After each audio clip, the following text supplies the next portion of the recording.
Exercise 2.7ல் 4th some பார்க்க போகிறோம். ஒரு சம்மை பல விதத்தில் நம்ம ஆன்சர் கொண்டுட்டு வரலாம். நிறைய மெத்தட்ஸ் இருக்குது. ஒருவேளை உங்களுக்கு ஸ்கூலில் என்ன மெத்தட் ஃபாலோ பண்ணுறாங்களோ அதையே நீங்கள் எழுதினாலும் ஓகே. இல்லை இந்த மெத்தடு உங்களுக்கு நல்லா அண்டர்ஸ்டாண்ட் ஆச்சுன்னா அதையும் நீங்கள் எழுதிக்கலாம். ஓகேவா?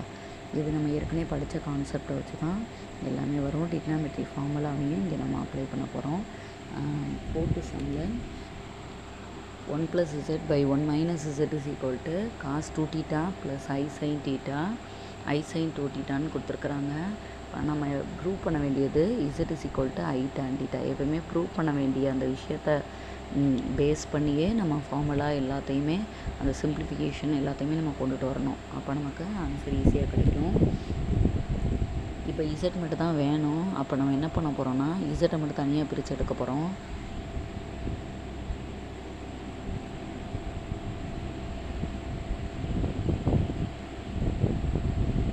plus z is equal to cos theta cos 2θ plus I sin 2θ ஏற்கனவே இருக்குது. இந்த சைடு இருக்கிற இந்த டினாமினேட்டரில் இருக்கிற அந்த டேர்ம் 1 - z இந்த பக்கம் போகும்போது அது வந்து அப்படியே மல்டிப்ளிகேஷன் ஆகும். அப்போ என்ன ஆகும்னா 1 - z அப்படின்னு இங்கே வந்துடும். இப்போ நம்ம உள்ளே இப்படியே மல்டிப்ளை பண்ண போகிறோம். அதாவது காஸ் 2θவோட 1 காஸ் 2θவோட -z, அதே மாதிரி I sin 2θவோட 1 -z, அந்த மாதிரி நம்ம எழுத போகிறோம். அப்போ என்ன கிடைக்கும்னா cos 2θ minus z cos 2θ plus I sin 2θ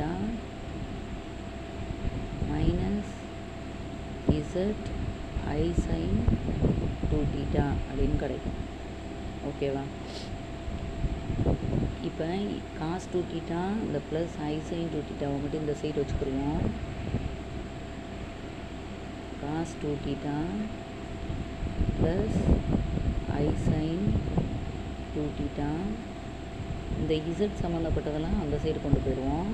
இந்த சைடு என்ன இருக்குன்னா 1 + z இருக்கு இல்லையா? அப்போ இந்த 1 மட்டும் அந்த சைடு கொண்டு போகிறோம். z சம்மந்தப்பட்டலாம் இங்கிட்டு கொண்டு போகிறோம். ஏன்னா நமக்கு z தான் வேணும். z is equal left side வந்து z தான் வேணும். அதனால் லெஃப்ட் சைடு வந்து z மட்டும் பிரிக்கிறோம். இந்த 1 அந்த சைடு கொண்டு போனோம்னா -1 ஆயிடும். அப்போ என்ன ஆகும்னா இது -1. இந்த ஃபுல் டேர்முமே அதாவது -z cos θ அதை இந்த சைடு கொண்டு வந்தோம்னா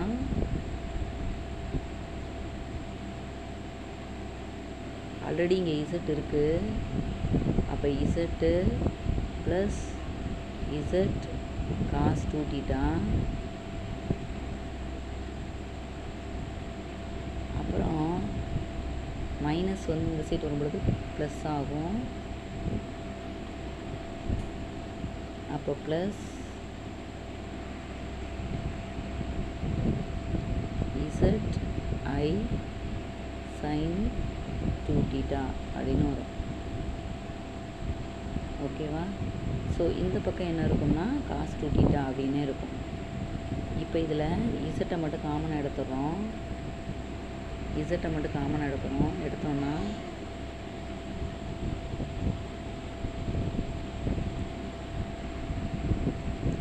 plus cos 2θ plus I sin 2θன்னு வரும். இந்த பக்கம் என்ன வரும்னா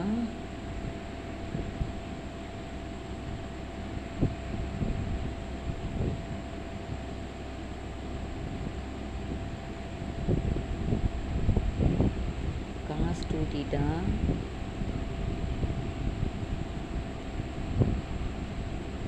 ப்ளஸ் I sin 2θ அடுத்து -1 வரும். இந்த I sin 2θவை அப்படியே வச்சுக்கலாம். இப்போ இந்த 1 + cos θ இந்த டேர்ம் இருக்கு இல்லையா, இதை மல்டிப்ளிகேஷனில் இங்கே இருக்குது, இதை அப்படியே இந்த சைடு ப்ராக்கெட்டில் கொண்டு போகிறோம். ஏன்னா நமக்கு லெஃப்ட் சைடு இசட் தான் வேணும். அதனால் Z is equal to cos 2θ plus I sin 2θ minus 1 கீழே 1 + cos 2θ ப்ளஸ் I sin 2θ அப்படின்னு வரும். ஓகேவா? இந்த ஸ்டெப்பை அப்படியே இந்த சைடு கொண்டுட்டு போயிருக்கேன். அப்போ என்ன வரும்னா, இங்கே இந்த cos 2θ மைனஸ் 1 இருக்குது பார்த்தீங்களா, இங்கே 1 + cos 2θ இருக்குது. இந்த I வந்து நமக்கு வேணும், அதனால் இதை நான் அப்படியே வச்சுக்கிட்டு இதை மட்டும் நான் கொஞ்சம் மாற்றி எழுத போகிறேன். எப்படின்னா, இதுக்கு சில ஃபார்முலாஸ் நான் உங்களுக்கு சொல்கிறேன். அதாவது cos 2θ அப்படின்னா, cos 2θ அப்படிய ஃபார்முலா 1 - 2 sin squared θ அப்படின்னு ஒரு ஃபார்முலா இருக்குது. அப்போ என்ன ஆகும்னா, இந்த 2 sin squared θ இருக்குல்ல, இதை ஈக்குவலுக்கு இந்த பக்கம் கொண்டு வரேன். அப்போ cos θவை அங்கிட்டு கொண்டு போகிறேன், cos 2θவை அந்த பக்கம் கொண்டு போகிறேன். அப்போ என்ன ஆகும்னா, இந்த ஃபார்முலா கொஞ்சம் மாறும். 2 sin squared θ இங்கே இருக்கும், இங்கே 1 - cos 2θ அப்படின்னு வரும்.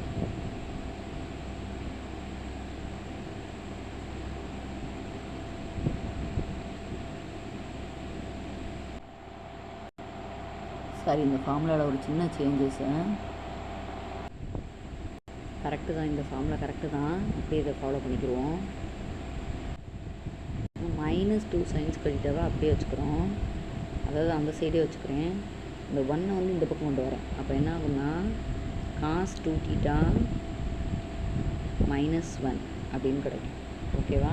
ஒரு சைடு இந்த 1 தான் கொண்டுட்டு வரேன், இதை கொண்டு வரல. 2 sin squared θவை கொண்டுட்டு வரல, அதுக்கு பதிலாக நான் எதை கொண்டுட்டு வரேன்னா -2 sin squared அப்படியே வச்சுக்கிட்டு இந்த 1 வந்து இந்த சைடு கொண்டு வரேன்.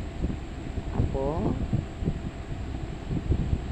1 மட்டும் இங்கிட்டு கொண்டு வரேன். ஓகேவா? 1 இங்கிட்டு கொண்டு வந்தால் cos 2θ மைனஸ் 1 அப்படின்னு கிடைக்கும். இது ஒரு ஃபார்முலா.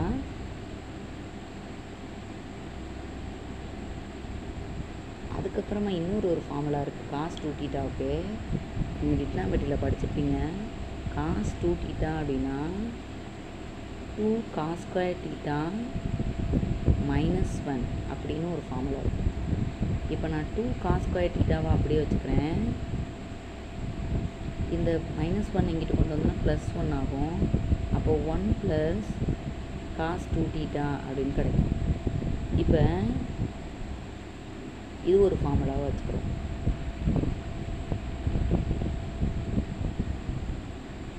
ஓகேவா? அப்போது cos 2θ -1க்கு பதிலாக -2 sin squared θன்னு எழுதிக்கலாம். 1 + cos 2θக்கு பதிலாக 2 cos squared θ அப்படின்னு எழுதிக்கலாம். ஓகேவா? ரெண்டு ஃபார்முலாவையும் cos 2θக்குரிய ஃபார்முலாவில் இருந்து தான் கொண்டுட்டு வரோம். இன்னும் ஒரு ஃபார்முலா மட்டும் சொல்லிடுறேன். இதே மாதிரி எப்படி cos 2θக்கு சொல்கிறோமோ அதே மாதிரி sin 2θக்கு ஒரு ஃபார்முலா இருக்குது. ஒரே ஒரு ஃபார்முலா தான் இது. cos 2θக்கு இன்னொரு ஃபார்முலா கூட இருக்குது, sin squared θ - cos squared θன்னு ஒன்று இருக்குது. நம்ம இது ரெண்டு தான் ஃபாலோ பண்ணியிருக்கிறோம். இப்போ sin 2θக்கு ஒரே ஒரு ஃபார்முலாவில் தான் இருக்குது. மொத்தமே 2 sin θ cos θ. ஓகேவா? இதுவும் ஒரு முக்கியமான ஃபார்முலா தான். டிக்னாமெட்ரியில் இதெல்லாம் முக்கியமான ஃபார்முலாஸு. இப்போ இதை தான் நம்ம அப்படியே அப்ளை பண்ண போகிறோம்.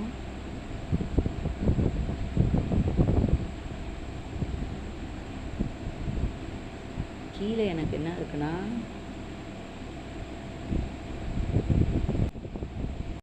+1 cos θ + I sin θன்னு இருக்குது. இப்போ நான் 1 + cos θக்கு பதிலாக அப்படியே இதை அப்ளை பண்ண போகிறோம். cos காஸ் 2 தீட்டா மைனஸ் 1க்கு பதிலாக என்ன நம்ம அந்த ஃபார்முலா இங்கே சைடில் படித்தோமோ அதையே அப்ளை பண்ண போகிறோம். Cos 2 theta minus 1. இப்போ காஸ் 2 தீட்டா மைனஸ் 1க்கு பதிலாக minus two sine square theta அப்படின்றத அப்ளை பண்ண போகிறோம். அப்போ என்ன ஆகும்னா இந்த சைடு நமக்கு இந்த சைடு இசட் வந்துருச்சு, லெஃப்ட் சைடு. ரைட் சைடு மட்டும்தான் டேன் தீட்டான்னு கொண்டு வரணும். டேன்னாலே ஒன்று நீங்கள் ஞாபகம் வச்சுக்கணும், சைன் பை காஸ் தான் டேன் தீட்டா. ஸோ மேலே எல்லாமே சைன் தீட்டாவை மாற்றணும், கீழே எல்லாத்தையும் காஸ் தீட்டாவாக மாற்றணும். அதுக்காக தான் இந்த 2 விதமான ஃபார்முலாவை நம்ம அப்ளை பண்ணுறோம். அப்போ நியூமரேட்டர் ஃபுல்லும் சைன் கொண்டுட்டு வரணும். அப்போ காஸ் 2 தீட்டா மைனஸ் 1க்கு பதிலாக -2 சைன் ஸ்கொயர்டு தீட்டான்னு எழுதிக்கிறேன். இப்போ ப்ளஸ் ஐ, இப்போ இந்த சைன் 2 தீட்டா இருக்குல்ல, சைன் 2 தீட்டாவுக்கு பதிலாக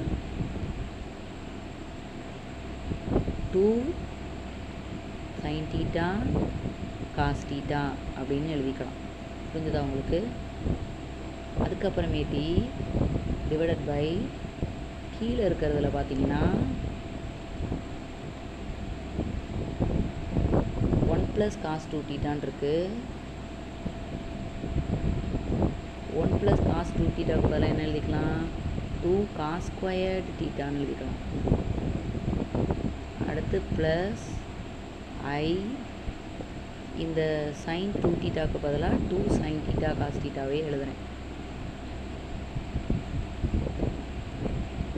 புரிஞ்சுதா உங்களுக்கு? இது ரஃப் காலமில். இப்போ பாருங்கள், மேலே உள்ள ஸ்டெப்பில் இந்த சைன் தீட்டா மட்டும் காமனாக எடுக்கிறோம். ஒரு சைன் தீட்டா மட்டும், சைன் ஸ்கொயர்டு இருக்குது, இதில் ஒரு சைன் தீட்டாவை மட்டும் எடுத்துக்கிறேன். அதே மாதிரி கீழே காஸ் தீட்டாவை மட்டும் காமனாக எடுக்கிறோம். மீதி உள்ளதை அப்படியே எழுத போகிறேன். மேலே எனக்கு என்ன கிடைக்கும்னா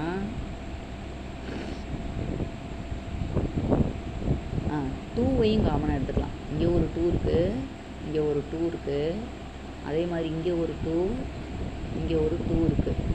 அதை மட்டும் காமனாக எடுக்கிறோம். அப்போ என்ன கிடைக்கும்னா 2 சைன் தீட்டாவை காமனாக எடுக்கிறேன். எடுத்தால் எனக்கு மீதி மைனஸ் சைன் ஸ்கொயர்டு தீட்டான்னு வரும், ப்ளஸ் ஐ காஸ் தீட்டான்னு கிடச்சிடும். ஓகேவா? இதே மாதிரி டிவைடில் 2 காஸ் தீட்டாவை காமனாக எடுத்துடுறேன். எடுத்தால் எனக்கு காஸ் தீட்டா 2 காஸ் தீட்டாவை காமனாக எடுக்கிறேன். எடுத்தால் எனக்கு cos theta plus I sine theta அப்படின்னு கிடைக்கும். ஓகேவா? இப்போ என்ன பண்ணலான்னா இந்த 2 கேன்சல் ஆயிரும். சைன் பை காஸ்னால் நமக்கு தெரியும் டேன் தீட்டா. இப்போ மேலே எனக்கு என்ன இருக்குன்னா நியூமரேட்டரில் மைனஸ் சைன் ஸ்கொயர்டு ப்ளஸ் ஐ காஸ் தீட்டான்னு இருக்குது. இங்கே cos theta plus I sine தீட்டான்னு இருக்குது. நமக்கு தெரியும் எங்கெல்லாம் மைனஸ் வருதோ அதை -1ன்னு மாற்றிக்கலாம். இந்த மைனஸ் சைன் ஸ்கொயர் தீட்டாவை நான் எப்படி எழுதிக்கலாம்னா இந்த ஸ்டெப்புக்கு பதிலாக -1 சைன் ஸ்கொயர் தீட்டா அப்படின்னு எழுதிக்கலாம் இல்லையா? சைன் தீட்டா தான், சைன் ஸ்கொயர் தீட்டான்னு எழுதியிருக்கிறேன், சைன் தீட்டா தான்.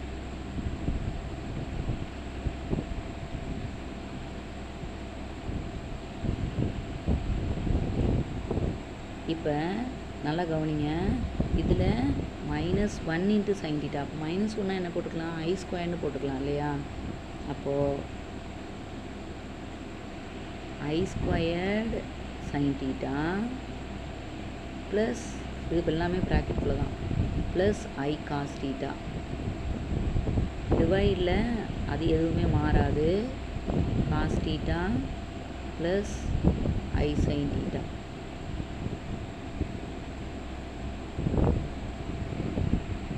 இப்போ டேன் தீட்டா இங்கே இருக்குது. மேலே நியூமரேட்டரில் இங்கே ஒரு ஐ ஸ்கொயர்டு இருக்குது, இங்கே ஒரு ஐ இருக்குது. அப்போ நான் ஐயை காமன் எடுக்கலாம். அப்படி நான் ஐயை காமன் எடுத்தால் மேலே எனக்கு ஐ, மீதி இருக்கிறது I sine theta plus cos theta மட்டும்தான் வரும். டிவைடில் cos theta plus I sine தீட்டான்னு கிடைக்கும். இப்போ நியூமரேட்டரில் இருக்கிறதுல cos theta plus I sine theta தான். இது cos theta plus I sine theta. ப்ராக்கெட்டில் இருக்கிறது ரெண்டுமே இது கேன்சல் ஆயிரும். அப்போ மீதி எனக்கு ஐனே கிடச்சிரும். அப்போ எனக்கு வர்ற ஆன்சர் ஐ tan தீட்டா அப்படின்னு. அவ்வளோதான். அப்போ நமக்கு left hand side is equal to right hand சைடுன்னு வந்துடும். இப்போ நீங்கள் ஹென்ஸ் ப்ரூவ்டுன்னு எழுதிட வேண்டியதான்.